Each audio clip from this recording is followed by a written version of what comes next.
The young man tenderly asks Rosinia to come over, reminding her of her promise to help. The girl recalls with trepidation the moment when an incredibly handsome man took her hand, completely capturing her thoughts. The heroine is overcome with doubts, because she realizes that she absolutely cannot fall in love with this man. Finding herself in his arms on the bed, Rosinia timidly wonders if she can just hold his hand. The guy, with a slight grin, guesses her innocent desire, understanding the true reason for her embarrassment. The girl panics and tries to distance herself because her closeness with the main character of this world could lead to disaster. A terrible prophecy about the sister of the ruler of the evil magic tower flashes in her mind, foreshadowing trouble. The heroine despairs as she thinks about how to tell her lover about her dark secret and the threat looming over them. Suddenly, the young man turns into a little child and joyfully admits that he is not the only one who is in love. Returning to his adult form, the young man directly asks her if she still hasn't guessed about his feelings. With tears in her eyes, the girl realizes her mistake, because until the very end, she believed that she was just a passing amusement for him. The young man seriously declares that he is not one of those who talk about sympathy for the sake of one night, destroying her worst fears. Rosinia asks incredulously if this means that their relationship is more than just some kind of affair for him. Her words hurt the hero, and he repeats the question with cold indignation, hurt by her doubt of his feelings. The guy decisively closes the distance, warning that once everything is started, there is no turning back. He gently pulls the girl towards him, enveloping her in an embrace that promises both protection and captivity. A man, beautiful as a deity, tremblingly pronounces Rosie's name, burying his face in her hair. The young man imperiously declares that from now on, only she will hug him, establishing her own rules for their intimacy. His hot whisper continues with a promise that she will kiss only him. The heroine tries to object, but he stops her attempts, allowing him to touch him as much as he wants and drawing her into the abyss of passion. Giving in to his pressure, the girl responds to the kiss, completely dissolving in the moment and forgetting about everything. Suddenly, a terrible revelation hits her as she remembers that she is just a character from a novel. Lines from the book, describing him as the one and only protagonist of this world, come to mind. A bright flash of a vision of the future flashes by, where he bravely fights with her brother, the Lord of Darkness. Rosinia remembers her true, insignificant role. She is a forgotten minor character who was reborn into this world. Returning to reality from the depths of memories, she realizes that the events of 20 years ago predetermined her fate. The heroine is overcome with horror by the realization that from the very beginning, she did not know the truth about her reincarnation or the bloody massacre. She sees him standing among the bodies of her family and realizes that she has been reborn as the sister of the main villain. She was destined for a terrible fate, to die at the hands of the protagonist because of her brother's crimes. A childhood memory of being scared by a snake makes her wonder why this terrible truth has come to her attention now. Little Rosinia is gripped by a chilling horror at the thought that she could die at any moment. All the blame for her predetermined death lies with her brother, who is destined to become a great villain. To survive, the little girl has to pretend to be a charming 3-year-old, evoking affection in those around her. Her brother creates a snake out of water with frightening ease, demonstrating his innate magical gift. The girl is shocked at how easily this 7-year-old child uses the most complex gravity-bending magic. This boy, only 4 years older, will one day become the youngest and most powerful master of the ominous tower. He will bring chaos and destruction to the world, but will ultimately be defeated by the story's protagonist. After her brother's fall, her turn will come, because the world will not spare the sister of the great villain. She thought she was born with a golden spoon in her mouth, but in fact the spoon was gilded and poisoned. Realizing that the original plot leads her straight to the scaffold, the heroine desperately searches for a way to survive her destiny. Remembering the plots of novels she read in her past life, she desperately searches for a way to survive. The girl watches in horror as her insanely brilliant brother easily masters the most complex books on magic. The cold gaze of scarlet eyes pierces her through and through, and the boy dispassionately inquires about the reason for her close attention. The heroine falls into a stupor, unable to imagine how to influence the future sociopath, and in despair decides to give up. On a momentary impulse, Rosinia throws the water snake he created right into his face. A chilling fear grips her, because now she is sure that her brother will want to kill her, and she mentally asks for a quick and painless death.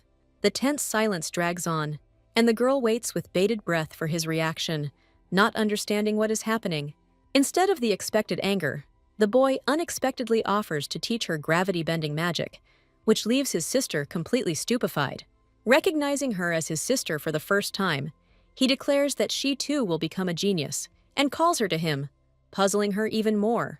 Having seated her on his lap with a heavy book, the young villain confidently declares that for a genius like her, learning will be easy. Rosinia is completely shocked by the complex magic book, mentally indignant that her brother does not think at all about her age. Adrian delivers his verdict with an unperturbed expression, declaring his little sister a true genius. Dimly realizing that she had passed his strange test, the girl realizes that he was happy to have found a soulmate. After this incident with a 3-year-old reading a book about magic, her brother begins to take her with him to show her the world outside the castle walls. In his arms, she sees the world in bright colors for the first time, feeling an unusual warmth and care.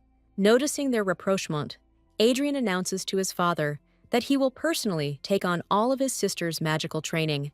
Despite Rosinia's embarrassed denials, their father sees only the touching closeness of the children and becomes happier.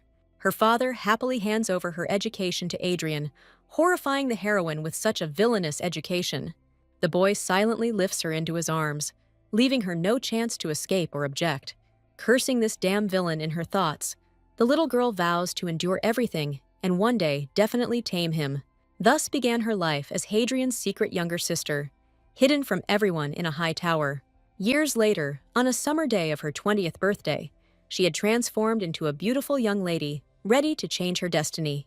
The girl decisively bursts into her brother's office, disrupting his concentrated work on documents. Rosinia Hill bluntly tells 24-year-old Adrian that she knows about his plans to go south to subdue demonic beasts. The 20-year-old heroine, with unshakable confidence, announces that she is going on this journey with him. The young man reproachfully remarks that she should have chosen a stronger door, hinting at her clumsiness despite years of studying magic. The girl counters that she's simply tired of hanging around in the tower all year round, and that she just wants to relax at the villa. After a tense pause and a reminder of last year's absence, the young man unexpectedly agrees to take her with him. The heroine's face lights up with a happy smile, and she sincerely thanks her brother for the long-awaited permission. With slight embarrassment, Adrian sets a strict condition, allowing her to be only on the territory of the villa and nowhere else. She could not even imagine what a fateful meeting awaited her in this seemingly heavenly place. Rosinia enthusiastically accepts his condition, anticipating the long-awaited journey and freedom. On the seashore, a girl, enchanted by the beauty of a shell, feels truly alive for the first time in a long time. Running carefree along the water's edge at sunset, she happily calls her companion to dinner. A stranger suddenly appears and reproachfully asks where she left her shoes again, but the girl only playfully waves him off. The man easily picks her up in his arms, promising her a barbecue and asking her to be patient while she capriciously demands food. He carries her in his arms against the backdrop of the sunset, and she thinks sadly that her real brother Adrian would have abandoned her long ago. The girl realizes that he is not so terrible, and hopefully thinks that this can be considered the beginning of her successful rehabilitation. Meanwhile, in the palace, the emperor gives an order that requires Hadrian to leave for the capital tomorrow, leaving Rosinia completely alone. He carries her through the gates of the villa, and she, intoxicated with happiness, anticipates her first real freedom in all these years. Saying goodbye to her brother, Rosinia asks him with a smile to be careful and to come back soon. Adrian just smirks, because her naive concern seems funny to him, and he thinks that she is the one who needs caution. She has no idea that her brother is the one and only ruler of the magic tower, who knows no fear. The whole world bows before his power, and his warning gesture only emphasizes its fragility. The girl sweetly assures him that she will be safe, secretly cursing his suffocating sister complex. He leaves on a month-long trip, casting a final warning glance at her, full of hidden threats. Before the carriage has time to disappear from sight, a huge red-eyed wolf, sent to keep an eye on it, materializes in front of it. She realizes that this is Adrian's summoned beast, and now she has to somehow get along with this intrusive spy. A daring plan is brewing in Rosinia's head. If she can't get rid of the warden, she'll just have to bribe him. The heroine knows the weakness of all summoned creatures, because concentrated mana is their most coveted delicacy. Confident in her abilities, Rosinia easily creates a ball of pure mana, immediately attracting the wolf's interested attention. She playfully teases the animal, offering it a treat and watching it wag its tail impatiently in anticipation. The girl coquettishly considers whether it is worth giving away such a valuable clot of energy just like that, because her magic is expensive. Crouching in front of the wolf, the heroine offers him a deal, promising to give him a ball of mana, but only if one condition is met. In exchange for keeping silent about her movements and meetings, she promises to supply her overseer with tasty mana pellets all summer. The deal is made, and the girl, wishing him bon appetit, throws the sphere to the delighted wolf, buying herself freedom. Finding herself alone in the city for the first time in years, she invites her accomplice to try fruit kebabs. Suddenly, the wolf notices that the sky is getting dark, and Rosinia realizes with alarm that she must not catch a cold. Enjoying her freedom, she walks with delight through the market, buying juicy apples and looking at beautiful jewelry. With the first drops of rain, the heroine decides it is time to return, completing her first independent foray into the world. A girl with an umbrella freezes in the rain, struck by the unexpected sight that disturbs her solitude. Suddenly, right in front of her, a mysterious stranger with platinum hair falls unconscious on the wet cobblestones. The wolf growls menacingly, and Rosinia wonders with suspicion why this fugitive criminal fell on her family's private land. Despite the danger, her gaze is drawn to his aristocratic features, blonde hair and tall stature. His face, even in an unconscious state, is striking in its unearthly beauty, completely at odds with the image of a criminal. The wolf's growl confirms her worst fears, as Adrian's spirit beast unmistakably senses a threat to its master. She realizes that this man is somehow connected to Adrian, and she desperately tries to understand who he really is. Looking at his features, the girl is pierced by a vague feeling that she has seen this familiar face somewhere before. Memory helpfully throws her a vivid picture of a banquet in the Imperial Palace that took place 4 years ago. And here he is, the main character of this world, whom she saw only once, but whose aura and appearance were forever etched in her memory. Even from afar, he shone so blindingly brightly that his divine aura could outshine everything around him. A chilling horror pierces her, because in front of her is the one who is destined to kill her and her brother, the sworn enemy of their family. The plot of a well-known fantasy novel called The Duke's Only Partner comes to mind. The main character of this story was Sierra, a beautiful commoner endowed with a rare sacred power. One day she meets the only Duke of the Empire, the cold and irresistible Ruvelin Rashian. Their story begins with a contractual relationship, following the popular plot, first a contract, then love. The Duke had such charm that even the most hackneyed romantic clichés seemed fresh and exciting when performed by him. The heartbreaking attraction was just the beginning of their journey, where he promised to do anything for her. In the heat of passion, he confessed that she was all he had, his one and only world. This man saw only the main character, and his boundless love was so sweet that butterflies fluttered in Rosinia's stomach. But behind the sweet exterior lurked an extremely jealous yandere, whose obsession knew no bounds. He carefully prepared for the night of love, anticipating the moment when his beloved would completely submit to him. The passionate lover was in fact an innocent virgin who had never even hugged a girl before meeting the heroine. Despite his inexperience, he used techniques that made the heroine cry with pleasure. Remembering how she squealed with delight in her past life, while reading these scenes, the girl cannot contain her emotions. She realizes that her death, when she hit her head on the frame, was caused by an overreaction to her favorite character.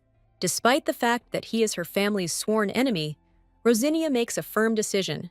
She cannot let this man die. She had barely managed to remove his wet shirt, but now she looked at his pants in panic, not knowing what to do next. His perfect physique amazes her to the depths of her soul, because this is exactly how the main character's body should look. Burning with embarrassment, the heroine admits to herself that he is absolutely her type, and if she saw him more often, she would definitely fall in love. The heroine is faced with the awkward task of taking off his wet pants, but her hands tremble at the mere thought of it. The fear that he might catch a cold in wet clothes makes her put aside her embarrassment and look for a way out.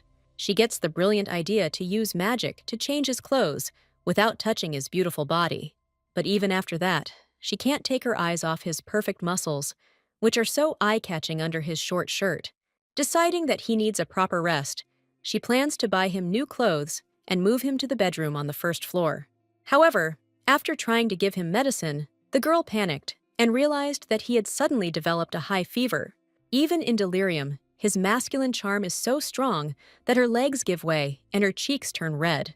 Her hand trembles with excitement, and she awkwardly spills some medicine on his chest. Suddenly, the young man comes to his senses and grabs her wrist in a death grip, leaving her in complete shock. Before she can even process anything, he jerks her towards him, wrapping her in a hot, powerful embrace. Waking up in her arms, the young man weakly thanks the girl for saving his life. Rosinia mutters sheepishly that she couldn't leave him to die in the storm.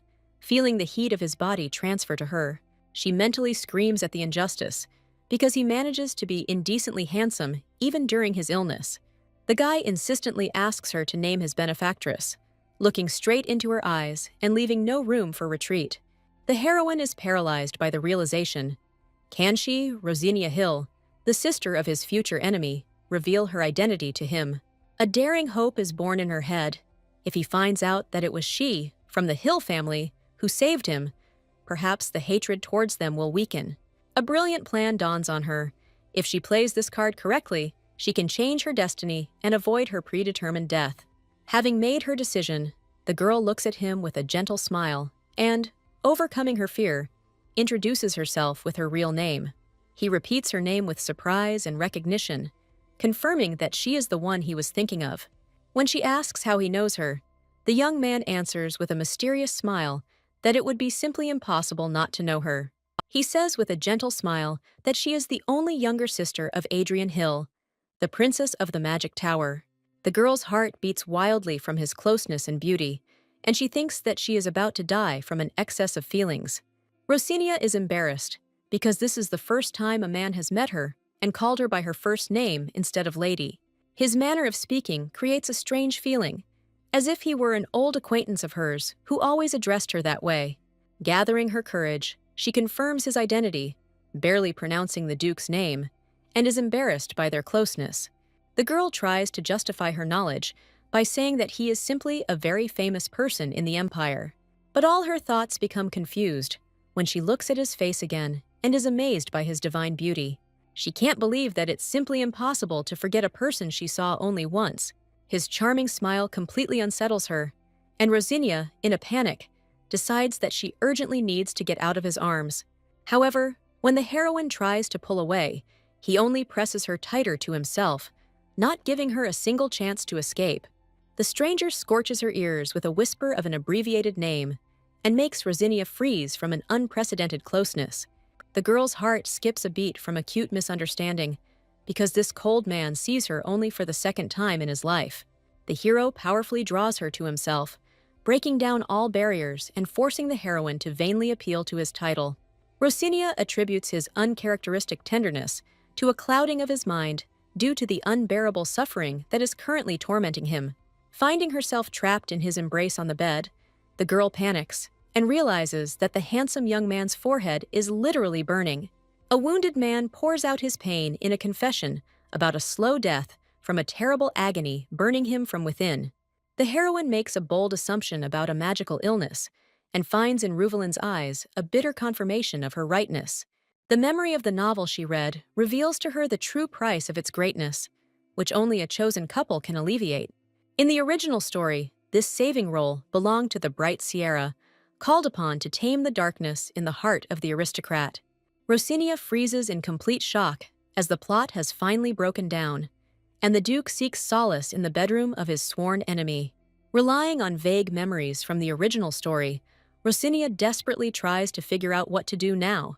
The only way to suppress the magical power raging within him was physical contact, from light hugs to passionate kisses.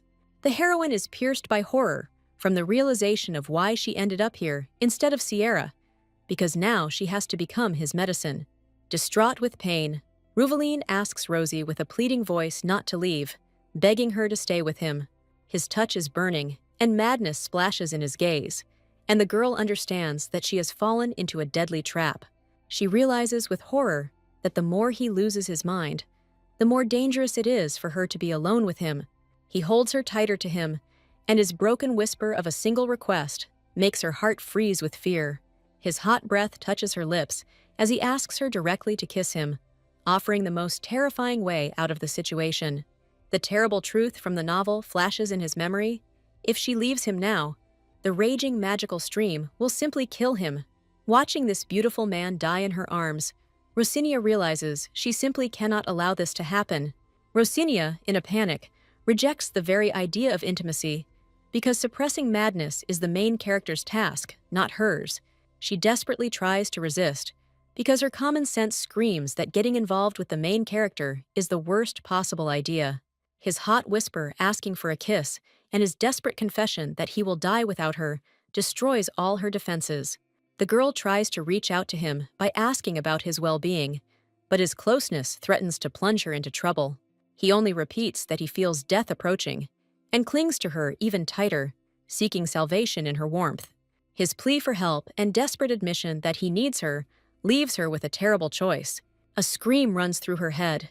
He can't die here, because the romance of the century with a real heroine awaits him. Casting aside all doubts and fears, she makes a fateful decision and, stuttering, invites him to simply kiss. Trying to maintain at least a modicum of control, she clarifies that they will start with a simple kiss, and he immediately agrees. However, his fiery gaze makes her doubt, because she gets the feeling that they are talking about completely different things. Closing her eyes, Rosinia gives him a gentle kiss, hoping that this will be enough to save him. A simple kiss quickly turns passionate, and the girl realizes that she is faced with a much bigger problem than she expected. He showers her with kisses, and she wonders in confusion if he is truly suffering from madness, or if he is already okay. This kiss, meant to suppress magic, lasts too long, and she feels his raging power pouring into her. The magic has long since died down, but he still doesn't stop, and the girl's head is spinning from his insatiability.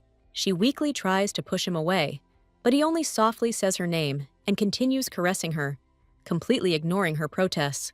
In despair, she mentally calls him a stupid duke, realizing that his innocence is in grave danger next to her. Her inner scream breaks the silence.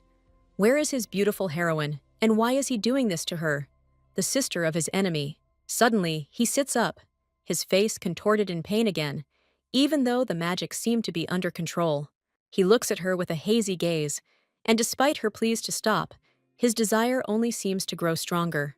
His hot whisper demanding that she give him more leaves her in shock and awe at the same time. She understands that he is one of those men who drive people crazy in a variety of sophisticated ways. Despite the temptation, Rosinia firmly decides to adhere to her principle, not to touch another man. The girl tries to explain that such a relationship is completely wrong and will not lead to anything good. Noticing her confusion, he asks her with concern if he has pushed her too hard. Softening, the Duke gently strokes her head and agrees that a simple kiss is enough for today. His beauty makes her dizzy again, and she panics and decides that she needs to run away before she loses control. The girl quickly slips off the bed, leaving him alone and confused by her sudden escape. Trying to maintain an innocent face after such a passionate kiss, she quickly wishes him good night. Unable to resist his charm any longer, the heroine uses magic to force him to sleep and escape. With a slight smile, she bids him good night, hoping that the storm in her heart will subside with his sleep. Meanwhile, in the military camp, the knights eagerly await the return of their leader, whose absence has dragged on. Captain Verkey coldly cuts off their impatience, reminding them that the Duke promised to return in a month. This stern knight captain seems to be the only one who remains calm in a tense situation. However, the young fair-haired knight notes with envy that his lordship behaves much more friendly with the other boys. Knight Verkey hopes that this time the Duke will return with a truce from the boys from the tower, dreaming of peace. The captain smirks and puts an end to his dreams, calling it an official reason and sending him off to train. Returning to her room, Rosinia remembers the gifts she bought for Ruvaline. Looking at the night sky, she anxiously wonders if he has fallen asleep and if today's incident will happen again. She firmly decides that today's accidental kiss was the first and last, and there will definitely be no next time. Enraged by the overwhelming emotions, Rosinia vows not to repeat the mistakes of her past life. To calm her raging emotions, the girl decides that a hot bath is the only way to regain her composure. After filling the bath, she heads to the kitchen, following her little ritual to restore her peace of mind. Her fragile calm is instantly shattered when Ruvaline appears from the shadows. The girl is overcome with panic because she does not understand how he could wake up after her powerful sleeping spell.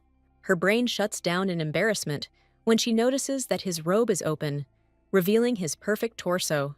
As the heroine recoils in horror, the man deftly catches her, enveloping her in an unexpected and strong embrace. With a disarming smile, he explains that he couldn't sleep and decided to take a shower, apologizing for using her bathroom. She asks anxiously if he washed in cold water, and his answer that he needed to cool down speaks volumes. Utterly embarrassed, the heroine begs him to get dressed, horrified by the thought that she herself was about to undress in this very room. Smiling seductively, the Duke nods in understanding and gracefully withdraws, leaving her alone with her thoughts. His unexpected offer of help when she was about to take a bath makes her blood run cold with embarrassment. A shocking realization hits Rosinia. Did he really just offer to help her wash up? She is confused and wonders if this guy is really a noble hero or if he is some kind of beast in disguise. Without giving her time to come to her senses, this damn Duke continues to follow her relentlessly wherever she goes.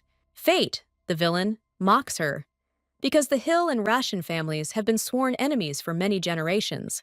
And now she, the daughter of the Hill family, ironically accidentally picked up and saved the head of an enemy clan. Moreover, she accidentally calmed his madness, and now the Duke seems to have become obsessed with his savior.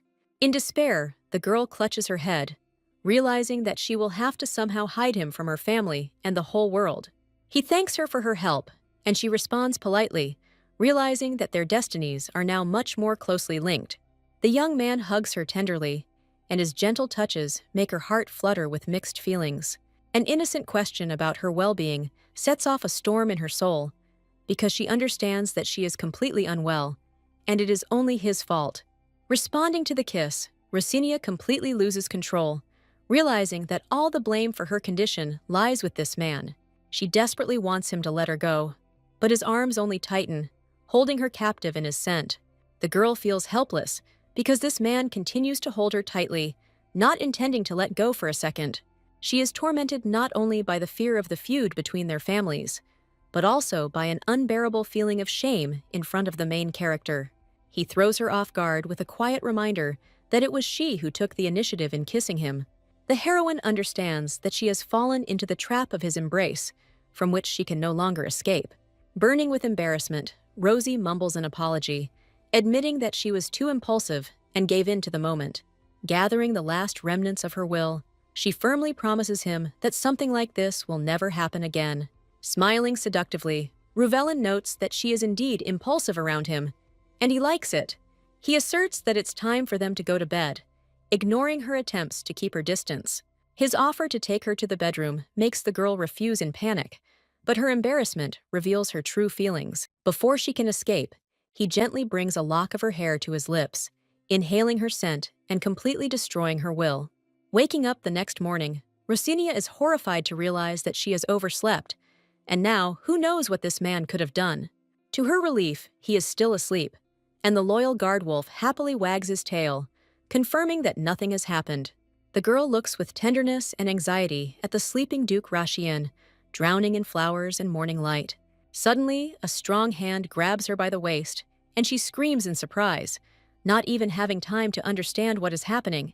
The next moment, she finds herself in his arms, pressed against his warm chest, and her heart stops with fear and excitement. She is shocked to realize that he is hugging her in her sleep, and a thought pierces her. What kind of strange habits does this man have? His sleepy whisper of her name makes Rosinia freeze and her cheeks flush. Coming to his senses, Ruvelin sheepishly apologizes, explaining that he mistook her for part of his dream. The girl melts from his flushed face, realizing that she is hopelessly weak in front of beautiful faces. Gathering her strength, she sternly scolds him, declaring that being so sweet and handsome is a real crime. With a radiant smile, the heroine invites him to look at the sea together, completely ignoring the awkwardness of the moment. He looks at her with undisguised admiration, admitting that he was too busy looking at her to remember the taste of breakfast. His open flirting and sweet smile make her heart beat faster, and she desperately wants to pinch him. Rosinia tries to understand why he continues to smile so charmingly, and comes to the conclusion that perhaps he just loves it. On the seashore, she notices his intense gaze, and coquettishly asks what he is looking at so intently. He remains mysteriously silent, but his eyes speak volumes, and she notices that not only he, but also his men, continue to watch her intently. Rosinia notices that his men are keeping an eye on her, and is surprised to realize that she has become the object of their close attention. She thinks with relief that at least Adrian is not here, because his jealousy would know no bounds. A chill runs through her. The thought that if her brother were here, he would gouge out the eyes of anyone who dared to look at her. Throwing aside her dark thoughts, the girl decides to enjoy the moment and the handsome face of the main character next to her. With a sly smile, he asks her if she likes his face, catching her off guard with his directness. Embarrassed, she laughs and admits that it's impossible not to like his face, because it's perfection itself. Emboldened, Rosinia coquettishly asks what he, in turn, thinks of her.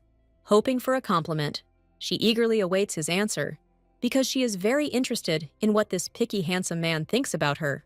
When he stops talking, she panics at the thought that she might not be his type, and he tries to think of a polite refusal. But he finally says that she is dazzlingly beautiful, and his sincere compliment makes her heart stop with delight. His cryptic words about how it would be better for her to leave him in the rain leave Rosinia frozen in bewilderment. With a gentle smile, he admits that he knew about her kindness, and that she would still have helped him even if she knew the truth. His unexpected offer to cook dinner leaves her in shock, because no one would believe that Duke Rashin could cook. With a hint of smugness, he confirms that he wants to demonstrate his culinary skills, especially for her. She is confused, because in the original novel, there was no mention of the main character being able to cook. The girl becomes increasingly confused, not understanding what is happening at all, and how far the plot has deviated from the canon. At dinner, she delightedly remarks that his food is incredibly delicious, and he watches her reaction with pleasure. Suddenly, he kisses her tenderly on the cheek, and this unexpected gesture makes her freeze with the glass in her hand. She panics at the thought of him losing control again due to the mana surge, and she tries to stop him, but he only gently touches her face, and his calm gaze suggests that this time, the reason for his actions lies in something else. His unexpected tenderness makes her wonder if she should cross the line and give in to temptation. Gathering her strength, Rosinia asks him directly about his plans to return to his estate. His answer that he won't be back yet, and the gentle gesture touching her cheek make her heart skip a beat. He sadly admits that he has not yet become someone who is truly dear to her, and this admission plunges her into confusion. She begins to be tormented by doubts. Why does he so desperately want to win her heart, and whether he has some hidden motive? The thought that his sweet behavior could be just part of a devious plan makes her go cold with horror. Citing ill health, she thanks him for the dinner and quickly leaves, trying to escape her suspicions. Falling onto the bed, the girl prays for this night to pass peacefully, but her peace has already been disturbed. Her faithful guard wolf whines by her bed, and she creates a ball of mana to distract herself from her disturbing thoughts. Suddenly, a glowing ball appears in the room, taking the form of her brother Adrian. Her brother's voice announces that he will return in 10 days, and this news leaves Rosinia in shock. His stern warning to stay out of trouble sounds like a mockery, because she is already up to her ears in it. She is overcome with panic, because if Adrian returns and finds Ruvelin here, she is doomed. Too much has fallen on her, and she realizes that first she needs to deal with her brother's magical message. Feigning joy, she sends him a reply full of false sweetness, assuring him that she is eagerly awaiting his return. She realizes she only has about 7 days left to resolve the issue with the Duke, and she needs to stay in shape. The girl still can't fully trust Ruvelin, wondering if he's really crazy. She decides that for now, she is forced to continue to suspect him and closely monitor his every move. Having fallen asleep in a chair from fatigue, she wakes up to the sensation of a hard surface and is surprised to realize that she is not in her own bed. Opening her eyes, she sees Ruvelin in front of her, and realizes with horror that she is once again in his arms. His words that she should have let him die, but now he won't let her go, sound like a death sentence. He kisses her, and she, despite her internal resistance, responds to his kiss, completely lost in the moment. The girl sees undisguised desire in his eyes and cannot understand why he wants her so much. Plucking up her courage, she decides to ask him a question that has been tormenting her for a long time, and he readily agrees. A tense silence hangs in the room as she chooses her words so as not to offend him with her directness. She timidly asks if he has been intimate with other women, and his reaction is completely unexpected. He grabs her hand abruptly, his face contorting with anger, causing her to pull back in fear. With icy calm, he asks again who she thinks he is, and she realizes with horror that he is angry. His hurt look and the question of whether she considers him an extreme vulgarian make her feel guilty. He bitterly admits that he has never had anything with anyone, and this revelation completely changes her perception of him. His tender confession that she is the only one who exists for him makes her heart flutter with mixed feelings. He explains his uncertainty by saying that their relationship is still extremely unclear, and this makes him worry. The cryptic remark leaves her at a loss, and she cannot understand why the mighty Ruveline feels so insecure. Gathering her courage, she asks him the main question: why was he unconscious on her family's private land? The girl is determined to get an answer, because her understanding of the whole situation depends on it. His counter-question, whether it really matters, and her insistent confirmation create a tense atmosphere. He tries to avoid answering, saying that it is not that important to him, but she feels that he is hiding something. His sudden announcement that he doesn't remember anything leaves her shocked and makes her doubt his sincerity. He sadly admits that he cannot remember what happened, but is firmly convinced that he would have died if she had not saved him. Gently touching her hair, he declares that he does not want to return to the duchy until his memories return. With hope in his voice, he says that communicating with her helps him and asks her to allow him more. His frank request to kiss her and be inside her shocks the girl with its boldness. Later, finding her sleeping in his bed, he gently touches her hair, admiring her serenity. Waking up, Rosinia babbles his title in horror, not understanding how she ended up here. Ruveline gently soothes her, urging her to continue sleeping, but his tenderness is deceptive. Her sleepy muttering of her brother's name ignites a dark flame of jealousy in his soul. The Duke looks at her with cold fury, tormented by the thought of Adrian. He realizes that Adrian is the person who is closer to Rosinia than he is, and it drives him crazy. His jealousy develops into a dark desire to erase Adrian from her memory in order to become everything to her. Bending over the sleeping girl, he pronounces his oath and demand that she be only his. His quiet whisper promises to possess her completely, from the very beginning to the very end. He wants everything, her body, her heart, her soul, every moment of her existence. His desire had begun long before the banquet, 4 years ago, on that fateful day. At the beginning of summer, when the lilacs in the Russian duchy were in full bloom, fate brought them together. On the day he turned 13, he made a desperate attempt to escape from the suffocating guardianship. But even on his birthday, he was showered with gifts, reminding him of his status and responsibilities. He thought with sadness that today, May 25th, everyone would look at him with feigned sadness. This pity irritated him, because everyone pitied him only because his parents died on the day of his birth. He was tired of this pretense and expectation of affection for parents he had never even met. He was tired of the role of a good and quiet boy, and, throwing off the mask, he thought with contempt what nonsense it all was. Deciding to escape from this hustle and bustle, even if only for a day, the young Duke wonders why he shouldn't do this from time to time. On the day of his escape, he left behind only one letter, marking the beginning of a new chapter in his life. It was the day when it all began, and the young girl with golden hair felt her first taste of true freedom. She hoped that the train, powered by magic crystals, would quickly carry her away from the past. Arriving at Ives Station in the southern part of the Russian duchy, she finds herself in enemy territory.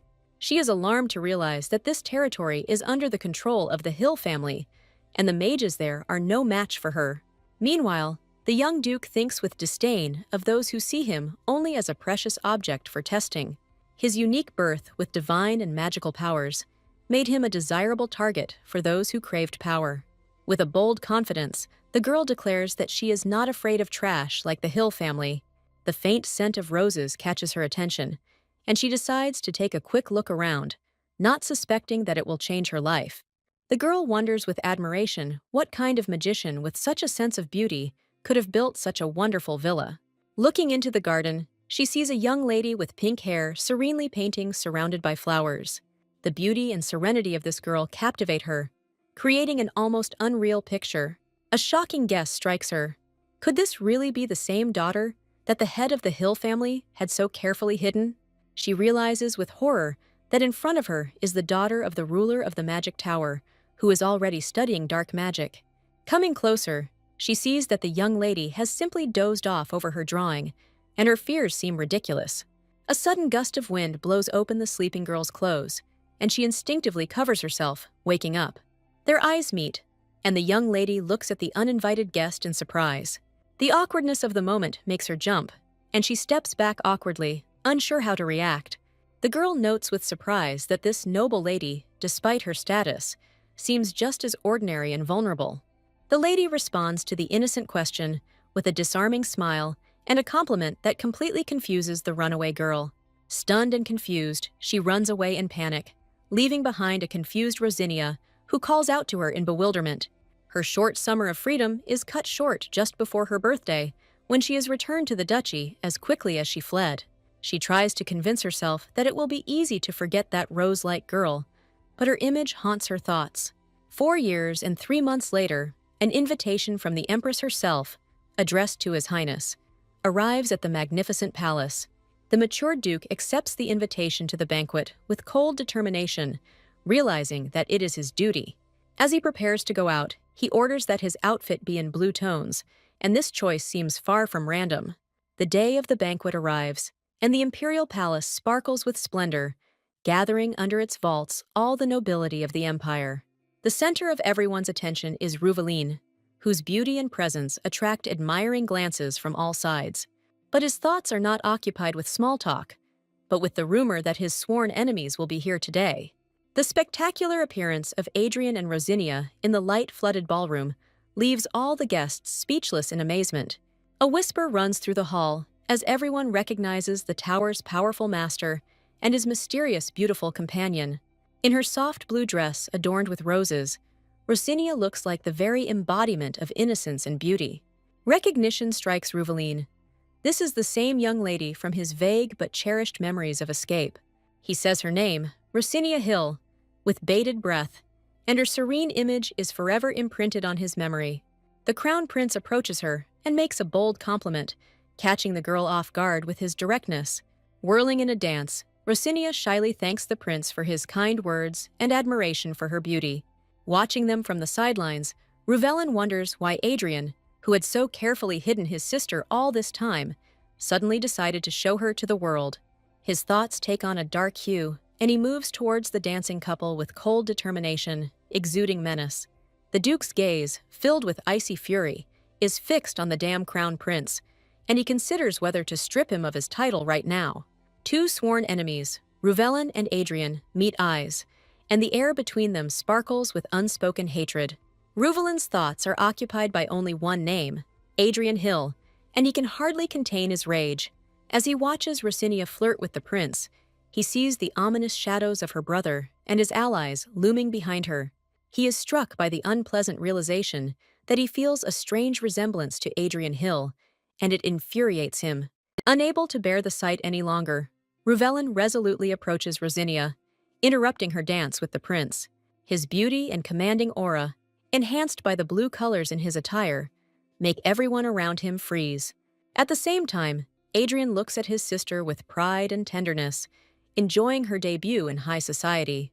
Rumors reach Ruveline that Rosinia has already reached marriageable age and is an enviable match.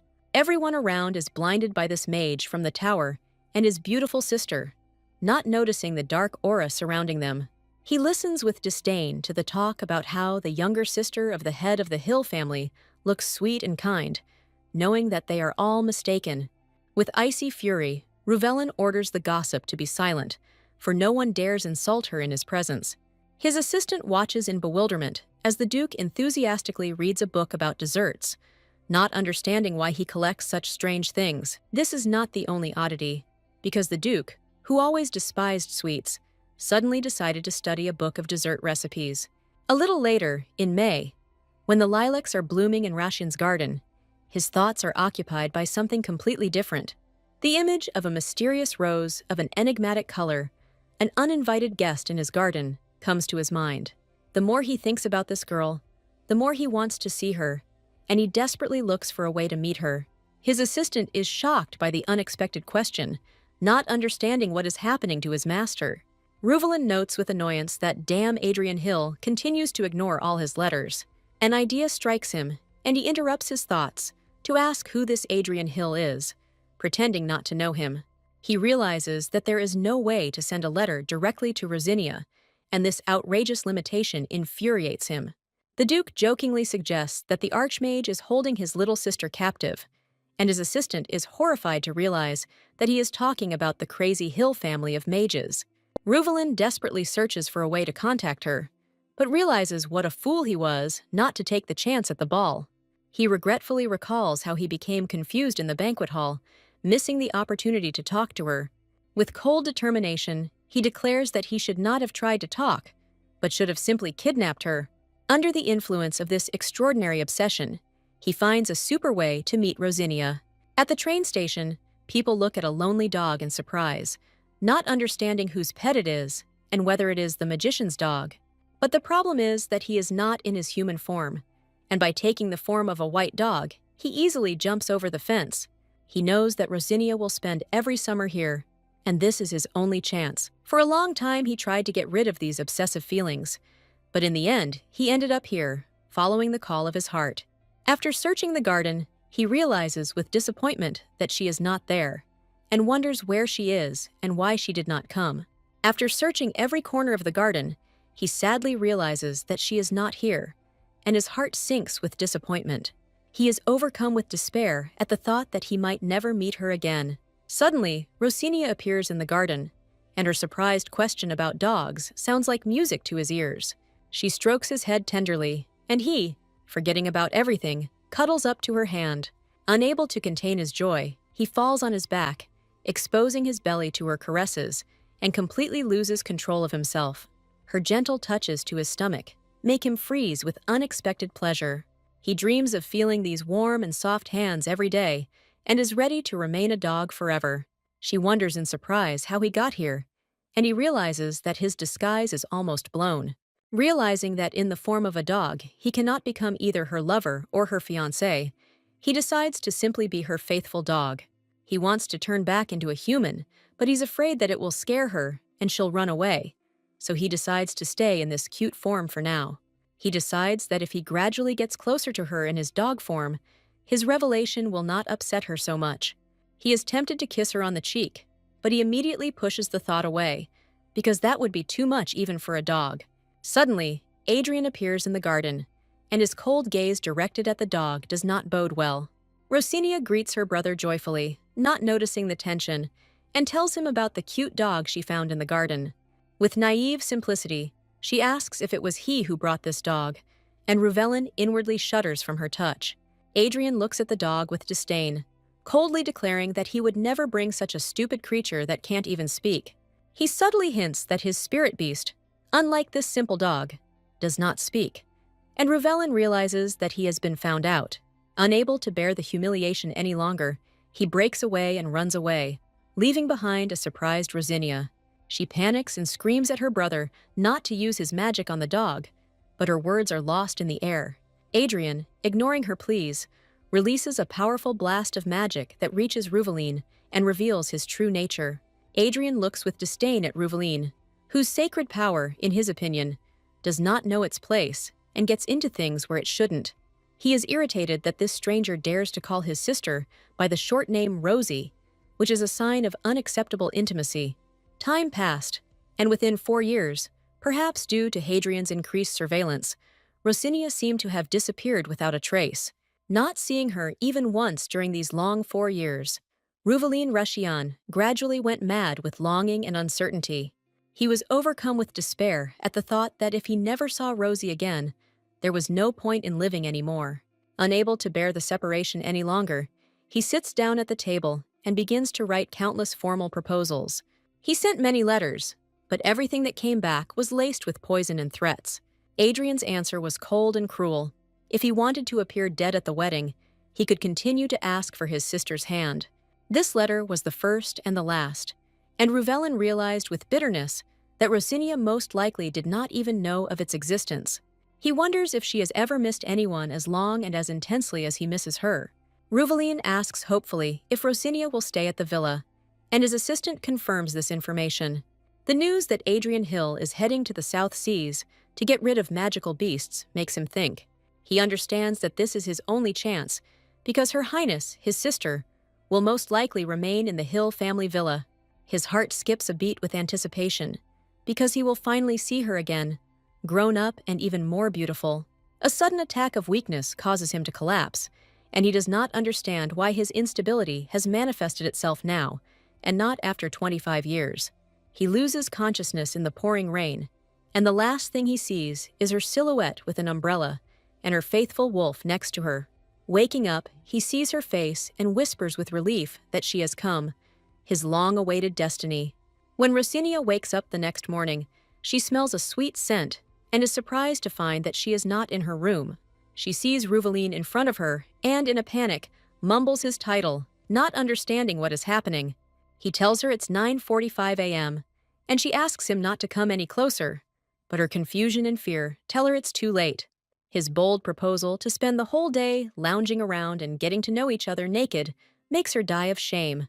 To his innocent question about embarrassment, she indignantly shouts that, of course, she is ashamed, wrapping herself in a blanket.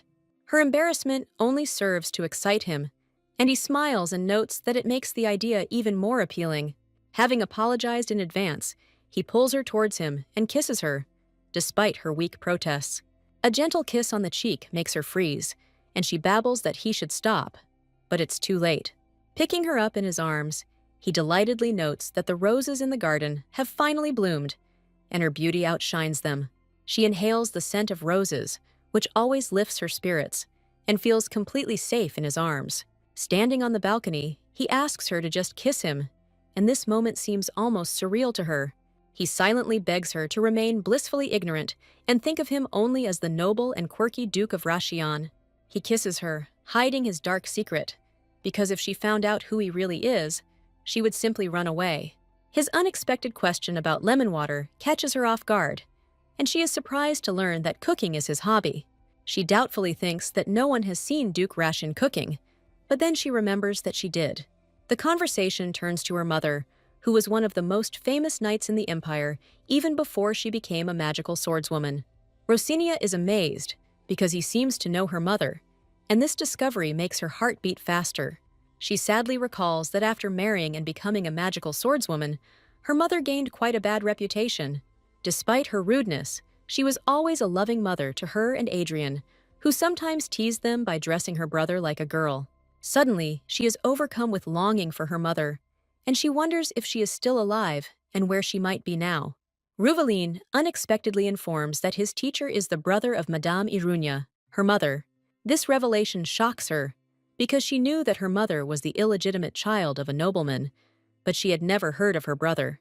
Burning with curiosity, she asks what his teacher's name is, unaware that this answer will change everything. The name of his teacher, Eric Robitz, comes as a bolt from the blue, and Rosinia is shocked to realize that he is the younger brother of Margrave Robitz.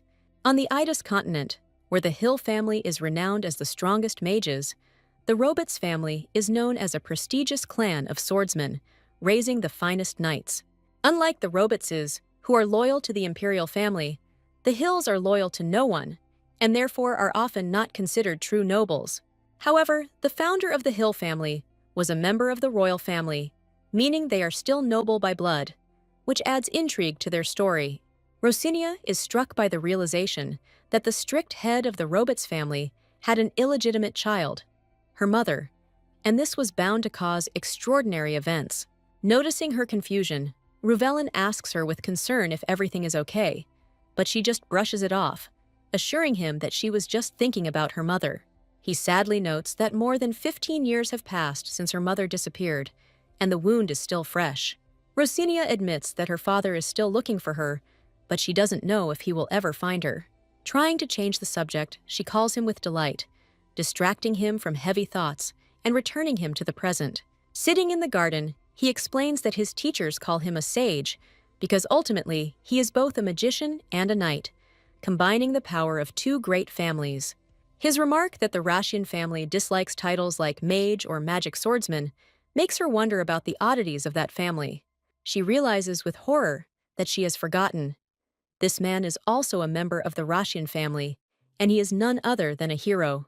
She begins to wonder if he hates the hills like the rest of his family, or if he's just pretending to be kind. Gathering her courage, she decides to ask him a direct question, since she is also a member of the Hill family. Looking into his eyes, she asks with bated breath if he hates her, and his answer leaves her in shock. With a tender smile, he admits that he would go crazy if he didn't love her, and this revelation makes her heart beat faster. She asks incredulously if this means he doesn't hate her, and his silence speaks volumes. She is overcome with confusion, because if he doesn't hate her, then why does she feel such relief? And what kind of nonsense is she talking about? She tries to be realistic, but the thought that she doesn't want to part with him is creeping deeper into her heart. Before she can even process her feelings, he kisses her tenderly, and that unexpected kiss in a rose garden becomes the beginning of something new. Her head is spinning with the realization that she is sliding into some kind of villainous plot that wasn't even in the original, full of jealousy and intrigue. Ruvelin sheepishly admits that he is in a slightly difficult position after their kiss, and his words sound like a veiled confession. With a disarming smile, he says that the real problem is that she is too charming, and it drives him crazy. Meanwhile, on the raging sea, Hadrian's ship is battling the storm, and his thoughts are far away. He thinks that he can't bring Rosinia to such a dangerous place as the sea monster's lair, but the villa isn't that safe with Ruvel and Rashian nearby. Adrian remembers with contempt his enemy, this psycho who forgot who he was and dared to approach his sister. The Rashians and the hills cannot coexist. This is an unspoken law, as old as the world, and their enmity is predetermined. He understands that he has a maximum of 3 days left, and maybe only 2, to solve the problem with the monster.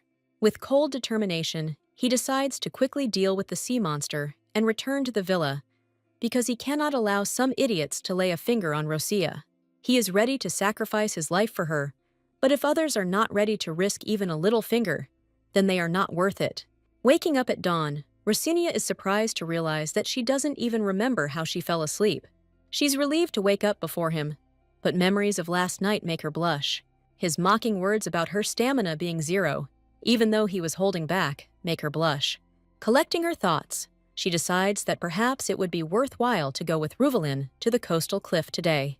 But her plans are ruined when she remembers Adrian's imminent return and becomes overwhelmed with anxiety. She decides to just take a walk in the garden and make breakfast to take her mind off her worries. Suddenly, a mysterious stranger appears from behind the rose bushes, and his appearance does not bode well. The fair-haired knight notes with a smile that she is indeed alone, and wonders if it is really that easy.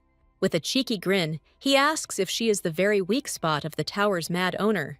He mockingly says that everyone is only talking about how the tower's owner is babysitting his little sister, and his words sound like a direct threat. With cold confidence, Rosinia declares that her brother is watching her, but she is not his weakness, and she can teach him a lesson. She reminds the insolent man that he has invaded Hill's land, and she has every right to use force in self-defense. Her attempt to use magic fails when he easily intercepts her hand, blocking the spell. With a smug smile, he informs her that magic has no effect on him, and she realizes with horror that she has fallen into a trap. He explains that he has a special body that is immune to magic, and this revelation leaves her in shock. She realizes with horror that she is faced with a person whose body is immune to magic, and she is completely defenseless. Events from 3 years ago, when Adrian became the new owner of the tower, come to light in her memory. They received news that the magic lords were experimenting on humans and began an investigation. Among the subjects, locked in cages like animals, she saw despair and fear. But among them, there was one who was immune to magic, and now she realized that this person was standing right in front of her. She remembers that this boy was supposed to die, and this memory makes her shudder. She is tormented by doubts. Is it really the same child in front of her? Or is it someone else, an imposter? He offers her with a cruel smile to let him grab her and drag her into the yard to watch her cry for her precious brother. Using a magical device, he immobilizes her, and she falls to her knees, powerless before his technology. She is surprised to realize that he, who hates magicians so much, uses magical devices without a twinge of conscience. A terrible suspicion pierces her. If he doesn't take her prisoner, then someone else will, and that someone is Ruvelin Rashian. Returning to the house, she runs into Ruveline, who asks worriedly where she has been. With a beaming smile, she replies that she woke up and wanted to make breakfast, hiding her fear. He senses that something has happened, but he realizes that she won't tell him even if he asks, so he decides to take care of everything himself. She insists that she will prepare breakfast herself, but he gently but persistently suggests that she take a rest, taking the initiative into his own hands. He thought bitterly that just a little more, and he would be able to win her heart. But now she was slipping away from him. A terrible realization pierces him. If he does not win her heart, he will die, because she is his only one. The thought of imagining her with someone else disgusts him, and he realizes that it would be better to die. But he immediately pushes this thought away, because he does not want to die and lose the opportunity to spend time with Rosinia. He finally has his chance, and he can't ruin it, because now is not the time for despair. He offers to help her in the kitchen, hoping that cooking breakfast together will help them bond. Over breakfast, he decides to take a risky step and test her feelings, realizing that this could ruin everything. He asks her point blank if she'll just let him die if his mana gets out of control again. Back in his room, he feels his body heat up again and knows his time is running out. She finds him in bed, weak and suffering, and realizes with horror that she knew this would happen. Waking up, he says her name in a weak voice and asks with a smile if he has died and gone to heaven. With tears in her eyes, she gently touches his face and asks why he is crying, but her own voice trembles with suppressed sobs. He asks bitterly why she is avoiding him, and his pain echoes in her heart. In desperation, he begs her for help, and she, unable to resist any longer, falls into his arms. She kisses him, realizing that she cannot let him die, and this kiss becomes their shared secret. Having realized her true feelings for him, she understands that this man may not be in his right mind, but it doesn't matter anymore. She is tormented by doubts that he may be pretending to deceive and take her away, but his suffering seems all too real. Their passion flares up with renewed vigor, and in the fog of desire, she can no longer distinguish truth from lies. Waking up in his arms, she wonders in horror what she is doing and is overcome with panic. She had never felt so confused in her life, not understanding why he was following her and why she had allowed everything to turn out this way. Seeing her tears, he asks anxiously if she is in pain, and his concern seems so sincere. He begs her to be patient and not let him go, and his despair echoes in her heart as pain. She's been thinking about exactly how she feels about him for too long, and now her feelings are bursting out. He is the first person who has ever made her feel this way, and it scares and attracts her at the same time, because he was the one who kissed her first, and that feeling was special for her, making her want more. She realizes that she should have contacted the duchy, but she didn't, because parting with it would have been unbearable. She is tormented by the thought that if she is the only one whose heart is fluttering and who is suffering, then what should she do next? Seeing her tears, he repentantly asks for forgiveness, admitting that he is the only one to blame for everything. He hugs her tenderly, begging her not to cry, and in his arms she finds unexpected comfort. His touch calms her, and she, burying her face in his shoulder, allows herself to be weak for the first time in a long time. Faced with a threat, the heroine realizes that she has only two options: become a hostage or stab him in the back. With cold determination, she decides to play along with him in order to lure him into a trap herself if he pursues his own goals. She throws the accusation in his face that he fell in their garden on purpose to get close to her and take revenge on her brother. The girl is torn apart by shame and anger at herself because she feels that she was simply used, and she so stupidly fell in love at the first meeting. However, his sincere reaction to her words makes her heart skip a beat, because she understands that he was serious all this time. She bitterly admits to herself that, despite all suspicions and logic, she simply could not help but fall in love with him. A terrible realization hits her. He was sane all this time, and his memory loss was just an elaborate lie. Ruvelin swears passionately that he would never dare to use her, because even the thought of it is unbearable for him. Rosinia recalls that his strange behavior, as if he were in love, made her believe in a cunning plan. And that explains it all, because there was never any reason why anyone from the family that ruined his life could fall in love with her without an ulterior motive. Ruvelin desperately denies her accusations, insisting that it was not a plan, and she begs him to be honest. She demands answers as to why their garden and why he was so kind to her, the sister of his enemy. Unable to bear the lies any longer, Rosinia casts a spell on him that reveals any lie. She thinks bitterly that she could have used this magic much earlier, but she didn't want to ruin her rose-colored glasses. Before he starts talking, he asks her with a pleading voice to promise one thing. He begs her to promise that she will not hate him after she hears the whole truth. The thought that he has a secret so terrible that she might hate him pierces her, but she decides to listen first. He begins his story by saying that he was 13 when he first saw her, and her image was forever imprinted in his memory. He confesses with trepidation that he would sneak into her garden and watch her while she slept, and run away as soon as she woke up. The lie detection magic doesn't react, and she realizes with horror that everything he says is true, and his obsession goes much deeper than she thought. Rosinia tries to remember how old she was when he was 13, but her memory fails her. He tenderly admits that it was the first time he felt something like this, and even then he fell in love with her. She is shocked to realize that he liked her for more than 8 years, and it seems simply unbelievable to her. He says that at a banquet in the palace, when he saw her, he realized something. He passionately desires her. Despite her doubts, he says with confidence that he is crazy about her, and his words sound like a vow. He admits that ever since he realized his feelings, he has truly missed her, and something in his voice makes her believe it. His admission that he came to this villa thinking it was his last chance leaves her in shock. She realizes with horror that if she hadn't found him then, he could have simply died of despair and melancholy. When she asks if he is sane, he answers doubtfully, and then asks what her magic told her. She realizes with horror that he has seen her magic, and his words about the undeniable truth sound like a death sentence. He bitterly admits that he could not forget her for more than 8 years, and risked his life to meet her again. Desperately, he asks if he looks like a psychopath obsessed with her, and his vulnerability touches her deeply. He confirms that the truth that interested her so much lies in his 8-year one-sided sympathy. Rosinia thinks bitterly that she always saw him only as the main character with a scythe, who would one day kill her. Unable to deny the obvious any longer, she admits to herself that she has fallen in love with him, and that this is the pure truth. She's in a panic because the more she learns about this guy, the more he seems like a crazy stalker to her, and now she's in big trouble. She hopefully asks if he has come simply to meet her and not to use her, and he passionately confesses his love to her. Trying to stop his impulse, she puts out her leg, but his determination is unwavering. She anxiously tells him about her encounter in the garden with a blonde man who is immune to magic.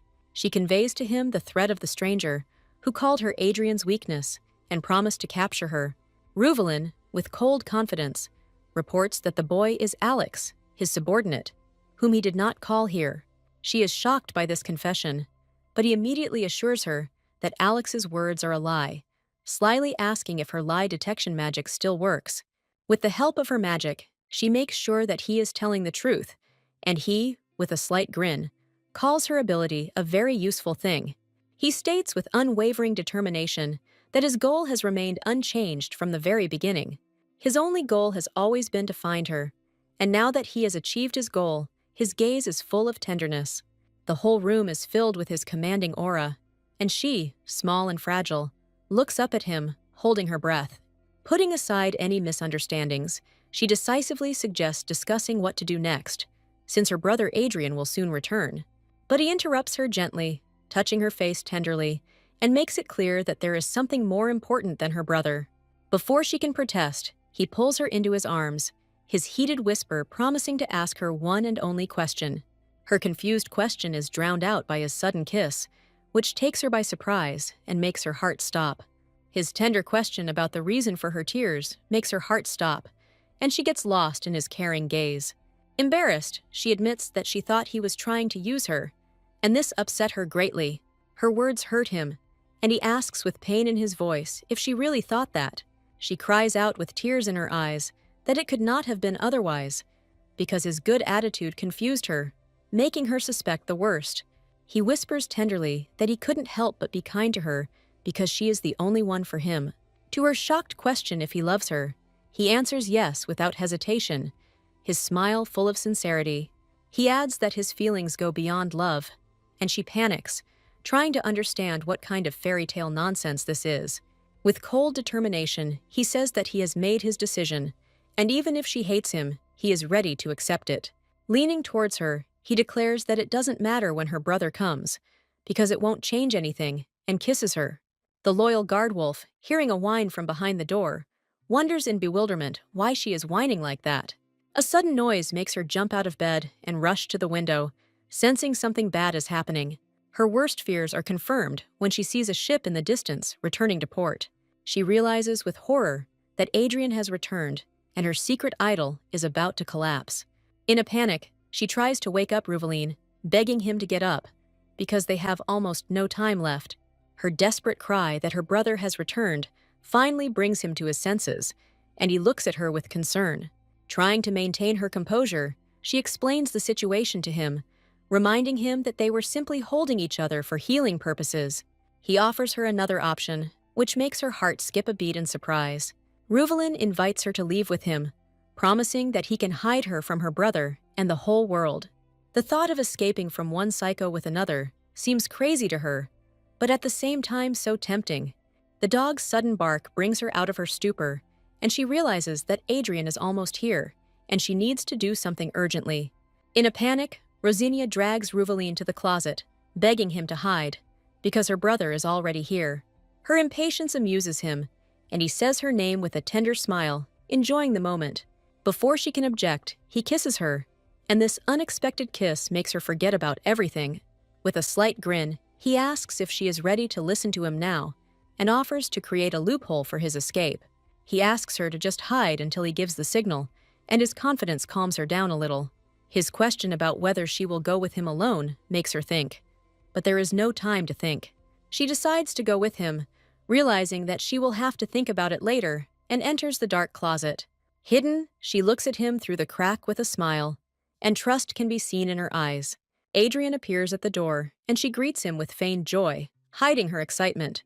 He returns her greeting with a cold smile, his gaze full of suspicion sliding around the room.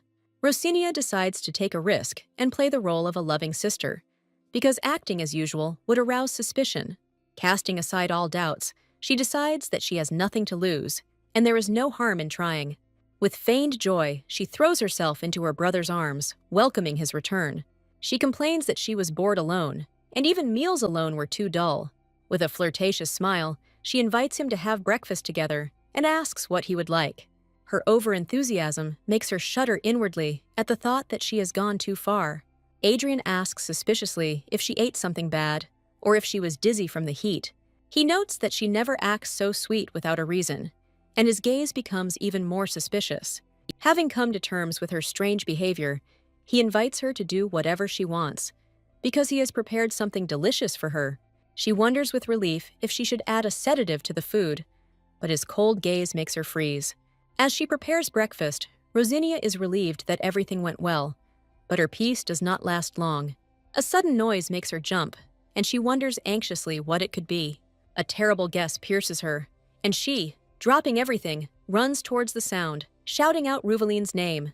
Running out into the yard, she sees her brother and, confused, asks what is happening, sensing trouble. The picture that appears before her seems strange to her. Hadrian stands with a sword at the throat of Ruveline, who is kneeling. With a slight grin, Ruvelin admits that he is a bastard, but immediately adds that he is Rosinia's bastard. The girl is horrified to realize that she is caught between two fires, and she is the only normal one among these two evil dogs. Adrian turns to Duke Rashian with icy calm, asking if he understands the nonsense he's talking. Ruvelin defiantly responds that Rosinia calls him by name, which causes her to panic and remember the last time she did that. His words about how tenderly she pronounces his name completely infuriate her, and she shouts in rage that he is 100 times right. Ruvelin's words make Hadrian boil with rage, and he calls the creature a beast with contempt. Grabbing his cane, which turns out to be a magical artifact, he angrily asks what he did to his sister. Rosinia panics and rushes towards her brother, trying to stop him, but he only pushes her away. Magical energy erupts from his cane, creating a protective barrier between him and Ruvelin. Adrian, with cold fury, demands an explanation from his sister as to why this bastard is even here. But he doesn't let her say a word, declaring that he will quickly torture this damned bastard and squeeze everything out of him. He uses his magic to bind Ruvelin, and Rosinia looks on in horror at the helpless Duke. Unable to contain herself any longer, she yells at her brother, accusing him of always being so cruel and not letting her explain anything. She says with tears in her eyes that she is almost 21 years old, and he still treats her like a child and is overprotective. In a fit of despair, she screams that this is her second life, and she is tired of his overprotection because she is an adult. Adrian remembers with cold fury how danger always followed his sister, and he was always there to protect her. He thinks bitterly that no matter how hard he tries to fulfill them, there are always gaps, and here they are again, in a dangerous situation. Suddenly, Alex appears in the garden, and his question about what he is doing there sounds like a challenge. Rosinia looks at the blonde man with suspicion, realizing that he, as she thought, was hiding somewhere near the villa. Alex asks Ruvelin in surprise why he is sitting so calmly tied up, and there is a hint of mockery in his voice. Ruvelin says Alex's name with icy calm and asks if he was the one who spoke to Rosinia recently. Alex asks with a cheeky smile if he needs approval for his feelings for the tower owner's younger sister. Ruvelin cuts him off coldly, saying it is none of his business, and Rosinia is surprised to note how close they are, like brothers. She decides to use a binding spell to disable Alex, but she's in for a nasty surprise. The spell has no effect on him, and he stands in the center of the magic circle with a smug smile, unharmed and ready to fight. Rosinia panics and shouts to her brother that magic doesn't work on him, but he doesn't seem to hear her. She reminds him that among the test subjects they rescued 3 years ago, there was one who was immune to magic. Adrian is silent, and she thinks with horror that they all died then, and this man cannot be the one. Alex mockingly declares that he is alive and well, and quite boldly claims that he is dead. He asks defiantly what the great master of the tower will do now, and his words are full of venom. Rosinia thinks with irritation that this guy knows how to piss people off, and is afraid that he wants to die. Adrian, realizing that magic is useless, decides to resort to another method. With a cold smile, he states that if magic doesn't work, he'll just use brute force and draws his sword. Without wasting a second, he rushes at Alex, and their blades meet in a fierce fight. Their battle is a dance of steel and fury, where every blow could be the last. Rosinia watches the duel in horror, realizing that Adrian is an excellent swordsman, and this guy will definitely die.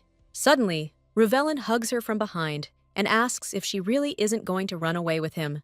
She panics and refuses, begging him not to scare her like that, because her heart is about to jump out of her chest. The girl recalls that even when she was close to death dozens of times, Adrian's obsession with her since childhood was too strong. During the duel, Alex, unable to withstand the pressure, falls, and his sword flies to the side. Adrian says with disdain that the brat has lasted quite a long time, but that doesn't mean he will ever defeat him. A defeated Alex asks in surprise, what kind of magician is learning fencing, not believing his eyes. Rosinia panics and begs Ruvelin to stop them, fearing that someone will get seriously hurt. Suddenly, reinforcements arrive, and Ruvelin's knights surround Hadrian, ready for battle. She looks at them in surprise, not understanding when they arrived, but she realizes that even with 3 of them, defeating Adrian will not be easy. Rosinia, horrified to realize that this could escalate into a full-scale war, decides to take action. She decides to get Ruvelin out of here, but she is tormented by doubts about what will happen after he leaves. The thought of being locked in the tower again, all alone, makes her shudder, because she doesn't want that anymore. Gathering her courage, she asks if his offer to elope is still open, and firmly declares that she wants to elope with him. She promises that if Adrian tries to start a war, she will do everything she can to stop him. Ruvelin notes with a sly smile that she simply does not want to be separated from him for a minute. Gently touching her cheek, he says with confidence that she has fallen in love with him too. Meanwhile, Hadrian easily defeats Ruvelin's knights, leaving them prostrate on the ground. His magic envelops his body, and he looks with cold fury towards where his sister had just been. With icy calm, he utters his only command, "Give me back my sister." With despair in her voice, Rosinia asks her brother for forgiveness, realizing that she has no choice but to stop him. She decides to take all the blame on herself to stop the war between their families, and bitterly says goodbye to her brother. Turning to him, she defiantly declares that she is fed up with the way he behaves and his tyranny. As a shock therapy, she throws accusations in his face, hoping that this will bring him to his senses. His wounded gaze and the question of who raised and cherished her make her heart clench with pain. Ruvelin, taking advantage of the moment, asks her to take care of the wounded while he talks to Adrian and leads her away. She admits to herself that she is doing this not just for the sake of it, but out of fear that if she lives by his rules, she will spend her life in captivity. The truth was, she had always felt a suffocating loneliness, and his overprotectiveness only made it worse. She remembers all the times Adrian blocked her path in the name of protection, forbidding her to communicate with the lowborn. She sadly recalls that they were all good guys and invited her to play together, but her brother deprived her of even that. She remembers moments when her brother forbade her to touch dangerous things, depriving her of any independence. He promised to play with her in the garden if she was bored, but his games were just a way of controlling her. She believed that she could do something too if she was careful enough, but he never gave her a chance. In a fit of despair, she screams that she is no longer a child and wants to go out into the world on her own 2 feet. But he doesn't listen to her, coldly declaring 10 years of house arrest, and she is overcome with hopelessness. He threatens that if she does not go willingly, he will force her, and magical chains bind her, dismissing her scream as teenage rebellion. Suddenly, Ruvelin appears, and his presence changes the balance of power. Adrian turns to Ruvelin Rashian with icy fury, asking if he wants to die for interrupting him. Ruvelin, with an unperturbed smile, replies that he is simply helping Rosie get what she wants. He defiantly tells Adrian that he is the real villain here, and this bold move puts an end to their shaky truce. Rosinia is horrified to realize that there is no way to reason with him, and she needs to get out of here before it's too late. A knight of Ruvelin runs up to her and tells her that they must get their master out, asking if she has any way. She suggests using a binding spell to unite them all, and then use the teleportation artifact. Despite Alex's objections, she insists that they don't have time and they need to hurry. The idea of asking for help from a member of the Hill family seems strange to the knight, but they have no other choice. She rushes towards Ruvelin, ignoring her brother's angry gaze, and prepares for the last, desperate step. Asking her brother for forgiveness, she activates the artifact, realizing that she can no longer tolerate being imprisoned in the tower and does not want to be separated from Ruvelin. She declares that this is her life, and she wants to live her own life, to see the world beyond the walls of the tower. She admits that he hurt her, but it is true that she hates him, and she can no longer deny her feelings. With a strong determination, she declares that she is tired of isolation, and, even though it is late, she is going to see the world, and no one will stop her. Finding herself in the luxurious Rashian estate, Rosinia is amazed by its splendor and the care of the maids, who admire her flawless skin. They have never seen such pink hair, and compare it to the flowers that his lordship planted in the garden, and she knows that it is true. The delighted maids ask her if she has seen the roses growing in the Duke's garden, and she is overcome with confusion. She is surprised that they know who she is, but are so kind to her because she expected contempt and insults. The maids say with admiration that her eyes shine like blossoming roses, and this comparison seems mysterious and beautiful to her. She notices that the garden is filled not with lilacs, but with roses, and this discrepancy with the original story makes her think. In the novel, the heroine, Sierra, loved only one particular flower, lilac, and that was a key detail. She really loved the episode where Ruvelin filled the estate with lilacs just for Sierra, and now she doesn't understand what has changed. Meanwhile, Ruvelin, Having safely arrived here with the help of a teleportation artifact immediately after the murder of Adrian, is making his plans. He declares to his knights that he has brought the one he intends to marry, and that first they need to start with an engagement, and he must make a formal proposal. Rosinia is completely shocked by his words, not believing that his marriage proposal could be serious. He confirms his intentions with unflappable confidence, playfully shifting responsibility for their future onto her. She tries to argue in a panic, because they just met, and the idea of skipping dates and jumping straight to marriage seems crazy to her. His frightening smile makes her heart skip a beat, and she feels his hand tighten around hers, leaving no room for escape. With a cold obsession in his voice, he admits that she has no idea how strong his obsession with her is. She is again pierced by horror from his mad eyes, and she realizes that she has fallen completely under the influence of his will. Despite the dizzying speed of events, she cannot resist the flattery of the maids, and she herself is to blame for allowing this sweet face to persuade her. His sudden appearance behind her makes her hiccup in surprise, and she is embarrassed that he noticed that she had just been swimming. He notes fondly that she smells faintly of lilac, and this scent seems to have a special meaning for him. Ruvaline reveals that he has invited her father and Adrian to the estate this Friday, and this move in their complex game makes her wonder about his true motives. Ruvaline announces his intention to marry her and offers to unite the Rashian and Hill families, ending a century-old feud. This news hits Rosinia like a bolt from the blue, and she panics and can't believe what's happening. Despite the shock, she believes in Ruvaline's sincerity towards her, but her heart is tormented by doubts. Sierra is coming soon, and she's afraid she'll feel awkward, so she decides to find her herself and bring her here. She is overcome with fear that she might accidentally ruin everything, and then Sierra and Ruvaline will never be connected to each other as in the original story. She remembers that the only chance for Ruvaline to become a true wielder of holy power is Sierra's gift. The thought that she might take this chance away from him just because she doesn't want to lose it pierces her, and she wonders if this can be called love. In the garden, she meets Eric Robitz, brother of the current Count Robitz on the border, and Ruvaline's teacher. She realizes that he is the half-brother of her mother, Irunia Hill, whom her mother always called a bastard. With a cheerful smile, she greets him as a teacher, but he seems embarrassed by her informal address. Eric shyly asks permission to call her simply Rosia, and she happily agrees. His genuine kindness makes her believe that he truly considers her his niece. She boldly suggests calling him uncle, and his embarrassed smile suggests that he doesn't mind. With a joyful cry, she invites him to go for a walk together, and he, although surprised, agrees. He happily offers to show her the garden, and their walk becomes the beginning of a warm, family relationship. He reveals that when her mother was 12, she left the Earl's estate to join a mercenary company, and he was shocked to learn that she had become involved with Claude Hill. Suddenly, Ruvaline appears, radiant and beautiful, and his appearance interrupts their private conversation. Eric desperately pretends not to notice the romantic relationship between the teacher and the student, but his embarrassment gives him away.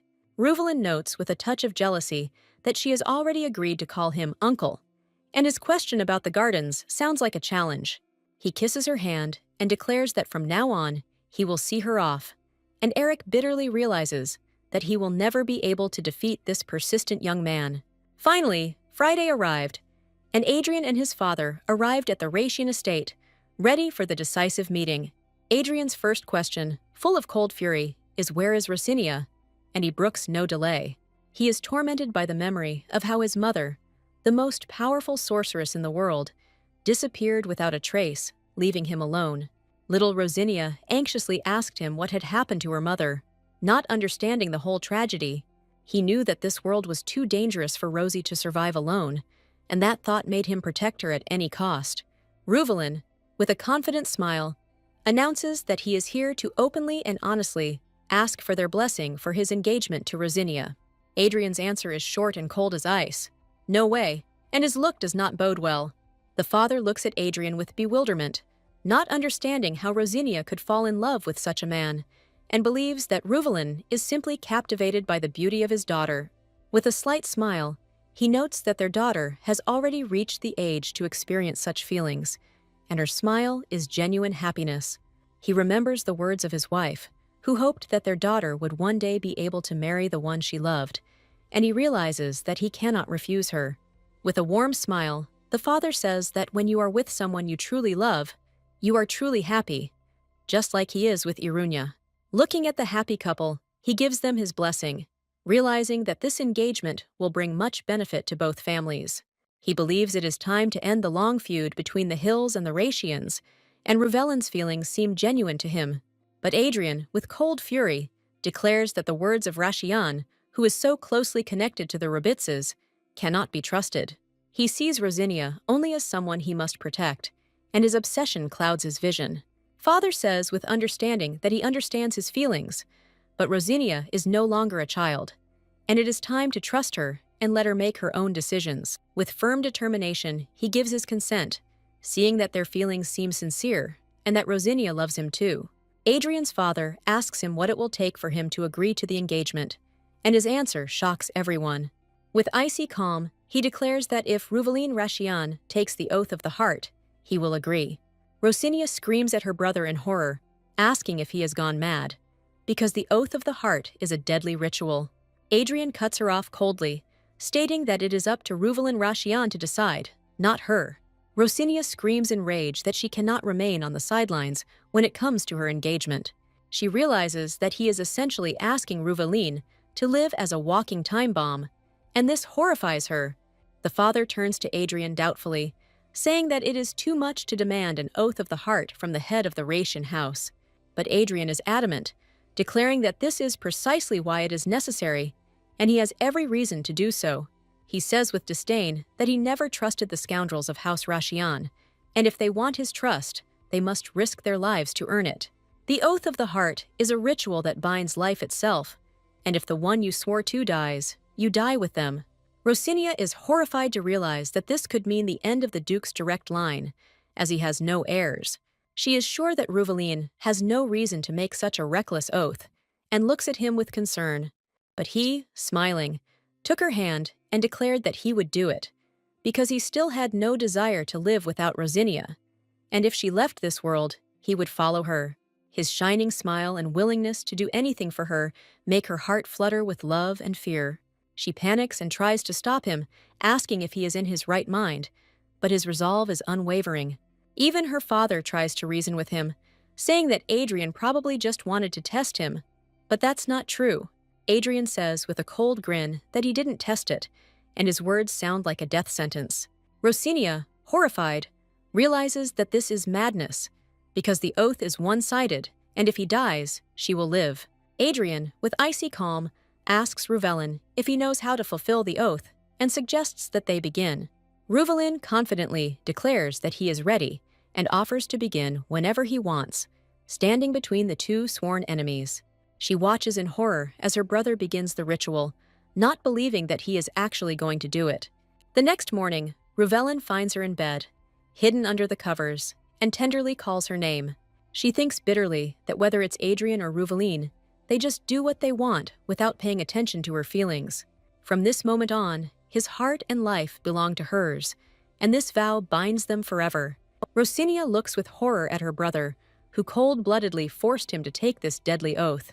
Adrian explains with icy calm that this was the only way he could be sure that this scoundrel would not betray her. His words about how, if she had just stayed with him, she wouldn't have had to go through this sound like both a reproach and a threat at the same time. He says bitterly that if he were in her place, he would be more concerned about his own safety, and his words are full of hidden meaning. Ruvelin sadly warns her that even if she loves him, she should not trust him blindly, and one day she will regret it. She understands Adrian's concerns, but his obsession still frightens her to the core. No matter how she tries to interpret his anxiety, it seems intrusive and suffocating to her. Hiding under the covers, she thinks bitterly about how her brother, who was so worried about her, is forcing the man she loves to die with her.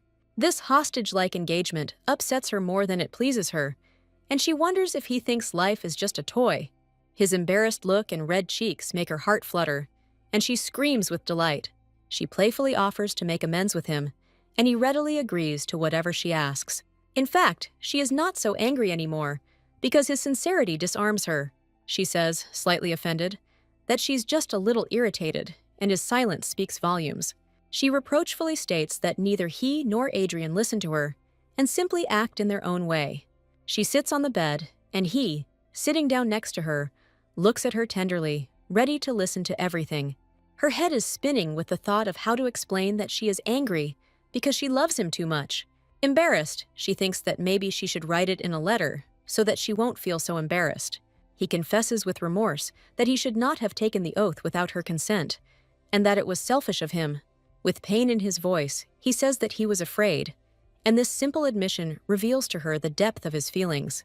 He admits with horror that if her brother had refused to bless their engagement, he could have lost her forever.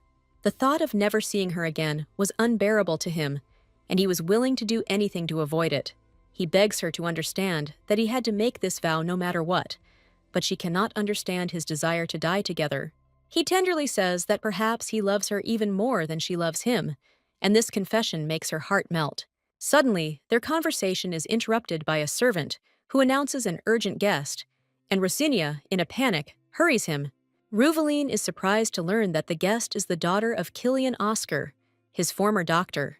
He can hardly remember her, but he understands that, apparently, this lady possesses divine powers. She claims she can cure his madness, and this news throws him into confusion. The thought that this is just like the original story crosses his mind, and he is afraid that if Ruvaline sees Sierra, he will fall in love with her at first sight. He realizes that even if their engagement remains valid, his heart may belong to another, and this thought is unbearable. She is tormented by the thought that his heart will no longer belong to her, and this thought causes her unbearable pain. Noticing her anxiety, he tenderly asks what is bothering her, but she just brushes it off, afraid to admit her fears. She suggests simply going to her, hiding her jealousy and pain behind a mask of indifference. He firmly states that even if he never recovers, it doesn't matter, and his words are full of determination.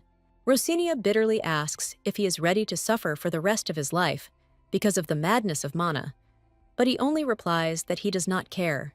She says with despair that he can be cured, but the main thing for him is that she is there. He kisses her tenderly on the forehead and says that even if he still suffers, she will instantly relieve him of the pain. He confidently declares that he has no need to see the doctor's daughter, but she begs him to listen to her. Sierra appears in the doorway, beautiful as a fairy born from foam, and her beauty is dazzling. Rosinia thinks bitterly that she is so beautiful that anyone would fall in love with her at first sight, and her heart is squeezed with jealousy. Rosinia is afraid to see Ruvaline's reaction to Sierra's appearance, because it could destroy everything that exists between them. But his reaction is not at all what she imagined, and this makes her think. She calls him by his title with anxiety, trying to understand what is going on in his soul. He answers her with a gentle smile, and his calmness confuses her. She mentally wants to ask how he looks at her, to test his feelings, but she doesn't dare. In a panic, she waves it off, telling him to forget it, unable to bear the tension of the moment. Sierra Oscar's look of despair makes her heart clench with sympathy. She came here to avenge her family and defend her honor, but found only new pain. Rosinia bitterly realizes that it was because of her that everything got mixed up, and that Ruvaline chose her instead of Sierra. She's glad she won't have to fight Sierra for him, but for the heroine, it must be a real tragedy. Rosinia bitterly realizes that she stole Sierra's chance for revenge, her only way to survive in this cruel world. She's still not very happy about Sierra's presence, but when she thinks about how she lost her family and was left all alone, she feels uneasy. She feels like her past self, who adored and rooted for Sierra, is looking at her with condemnation from deep within.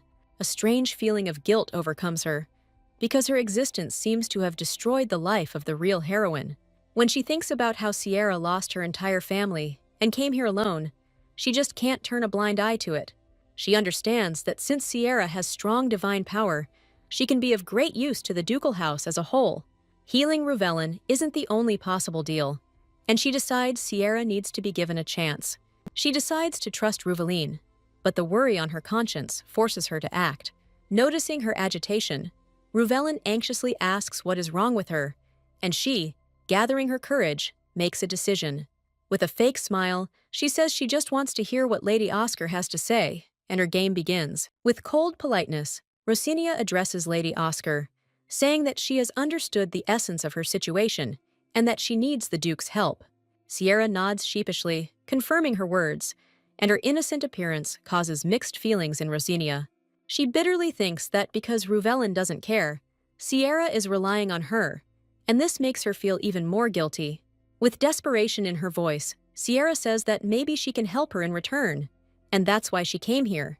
Rosinia thinks bitterly that she didn't think Sierra would need her now, and that's ironic. Tears well up in Sierra's eyes as she says she didn't know he already had a healer. Rosinia cuts her off coldly, saying that there is no need to worry about the Duke's mana attacks. Ruvelin looks at Sierra in surprise, as if he was seeing her for the first time, and his gaze is full of cold indifference. With firm determination, he declares that he refuses her treatment and does not need her holy power. He says her story is sad, but he doesn't think he can make a deal with her, and his words sound like a final verdict. Sierra desperately tries to convince him that her ability is not limited to using holy power, and that she can completely cure his mana attacks. With hope, she begs him to believe her, and her sincerity makes Rosinia doubt. She looks at the upset Sierra with pain and mentally begs her to tell her about her most important ability. With feigned innocence, she turns to Lady Oscar, saying that the Duke may not need healing after all. She offers to tell her what exactly her power is, because if it has other uses, there are many ways to make a deal. Rosinia bitterly thinks that, frankly, she offered the deal because she doesn't want Ruvelin and Sierra to touch each other in any way, like in the original. It's selfish, but she doesn't want Ruvelin to ever sleep with Sierra just for the sake of healing. She wants every cell of his body to belong only to her, and this thought, which she considered simply an obsession, now seems to her like love. But she can't bear the thought of losing him, and her hand clenches involuntarily.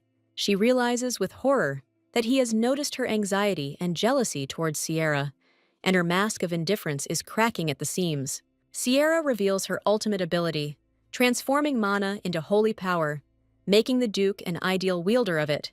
Finally, the moment has arrived, and Rosinia, trusting Ruvelin, decides to let fate take its course. He notes with surprise that this is indeed a rare ability, and his gaze becomes thoughtful. Sierra suggests using her power for other purposes, her voice full of determination. All she wants is to find those who killed her family and avenge them. With tears in her eyes, she adds that she needs to do this so that she herself will not be killed. Ruvelin understands that her power is very useful, but helping her puts them at risk. He asks how she plans to compensate for the damage if her enemy forces him to use his knights. She says with desperation that she must have the strength to protect herself, and her words are full of pain. Rosinia recalls that in the original, he immediately fell in love with her without weighing the pros and cons, and understands that this is the so-called power of love. Rosinia bitterly thinks that Ruvelin is so cold to Sierra when he is not in love with her, but this is only her guess. But when it came to her, he was too persistent, to the point of madness, and this difference in attitude does not give her peace. Sierra says with despair that she may not have the power now, but when she becomes strong enough, she will at least be able to protect herself. She promises with hope that she will do anything. She just asks for help, and her words are full of determination. Rosinia wonders in surprise why Ruvelin does not react to her words at all, and she is tormented by doubts. Suddenly, his mana goes out of control again, and he falls to his knees in pain, causing everyone to freeze in horror. Sierra rushes to him in a panic, asking if he's okay, and her concern seems so genuine. She tries to touch him to help, but his hand intercepts hers, and his gaze is full of pain and rage. Through clenched teeth, he orders her to take her hands away, his words sounding like a threat. Sierra steps back, and Rosinia looks at them with pain. Realizing that her presence only makes his suffering worse, Sierra panics and apologizes, saying she was so scared she didn't even realize what happened, but Rosinia calms her down.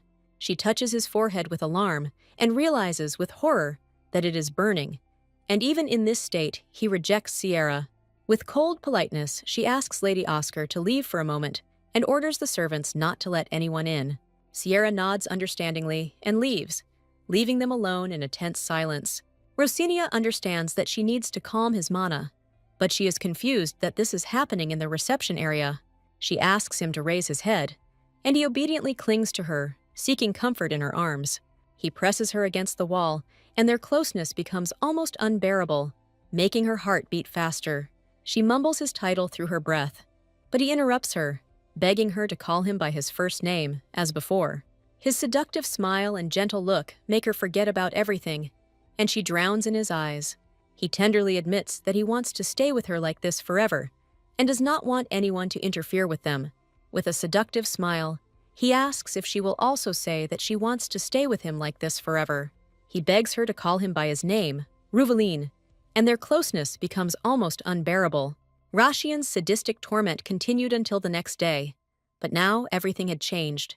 With cold confidence, he declares that he will hire her as a court healer, but he does not need treatment. Rosinia convinces herself that since Sierra is still the main character, she should keep an eye on her, but her heart is tormented by doubts. She understands that letting Sierra hold his hand shouldn't be a problem, because living with the madness of Mana all her life is terrible. But even after taking an oath of the heart to prove his sincerity, he still arouses her suspicions. She bitterly admits to herself that she was simply jealous of the heroine, and scolds herself for greed and selfishness. She decides to meet with Sierra face to face, realizing that hiring her was the right decision, because once awakened, Sierra will become incredibly powerful. And considering that the villain's target is Ruveline, and Killian has his eye on Sierra, it's safer to keep her closer to the Duke's house. Rosinia remembers that the awakened Sierra was supposed to destroy Killian, and decides to be ready for anything. She is tormented by a feeling of guilt, because neither Sierra nor she should suffer the way they did in the original, where a happy ending awaited them. To prevent this from happening, she decides to console Sierra and befriend her, remembering how close they became before the villain appeared. She asks the maid where Lady Oscar is now, and she replies that she is cleaning the reception room. The maid adds that Sierra intends to receive patients there and has already begun her work as a healer. Hearing this, Rosinia realizes with renewed determination that it is time for her to act more decisively. The maid escorts her to Lady Oscar's office, and she prepares for an important conversation. Looking through the door, she apologizes for the intrusion, but her words are drowned out by the silence. Sierra, surprised by her appearance, says that the office is not yet cleaned, and she cannot see patients yet. Suddenly, she hits the doorframe, and her scream causes Rosinia to enter the room in alarm. Entering the room, Rosinia sees Sierra sitting on the floor among the shards, and her heart sinks with sympathy.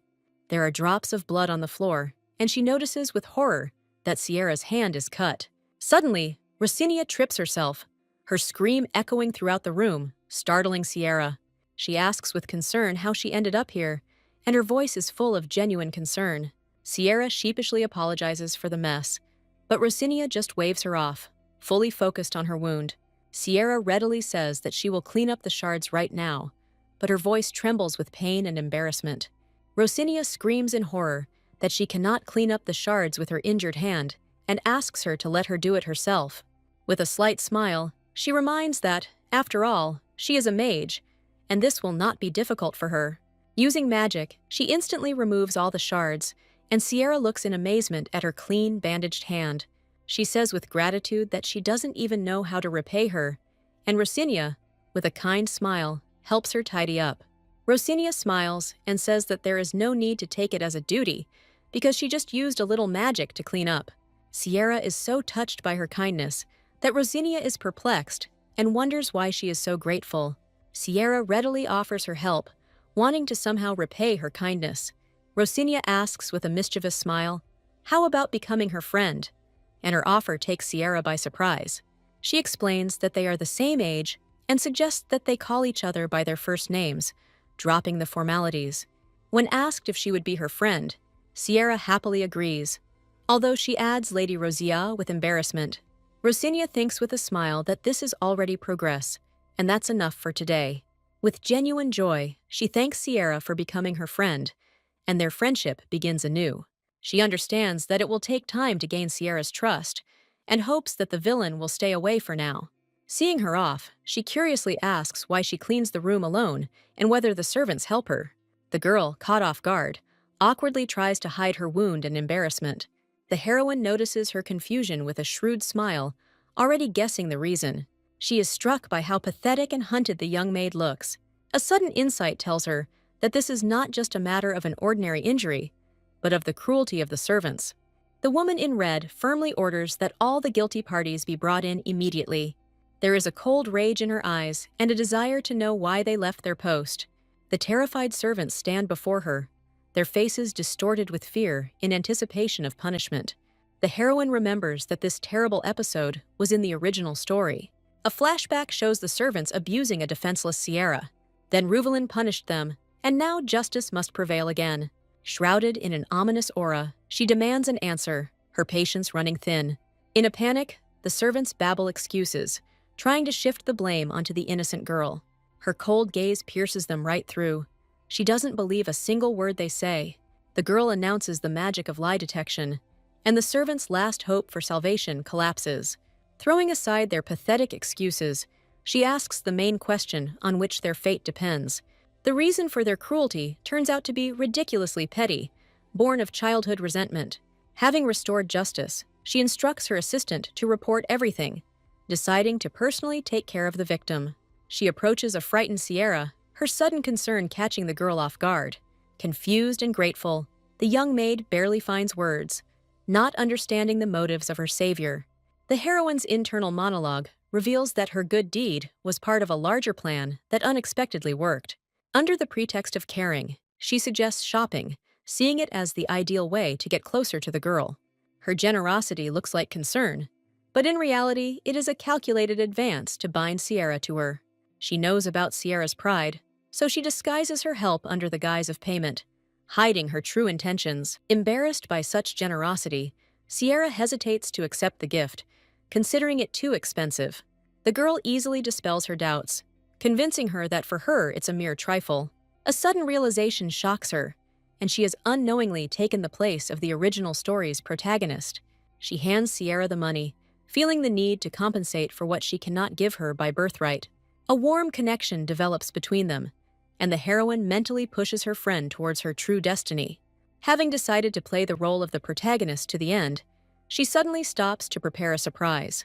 The sudden stop arouses Sierra's curiosity, unaware of the grand plan that was brewing in her companion's head. They enter a luxury boutique where every outfit screams wealth and status. The aristocrat's radiance blinds the saleswoman, who immediately sees a gold mine in her. The predator's instinct tells the store owner that these VIP clients should not be missed under any circumstances. With a cloying smile, she approaches, ready to do anything to please potential customers. Her appraising gaze glides over the modest Sierra, mistaking her for an ordinary maid. The girl shyly hides her bandaged hand, feeling like an outsider in this world of luxury. The simple words "she is my friend" sound like thunder, breaking the wall of uncertainty in Sierra's heart. The heroine proudly declares that she came to choose a dress for her best friend, putting the curious saleswoman in her place. Hearing this, the boutique owner instantly changes her attitude, showering her with flattery and invitations.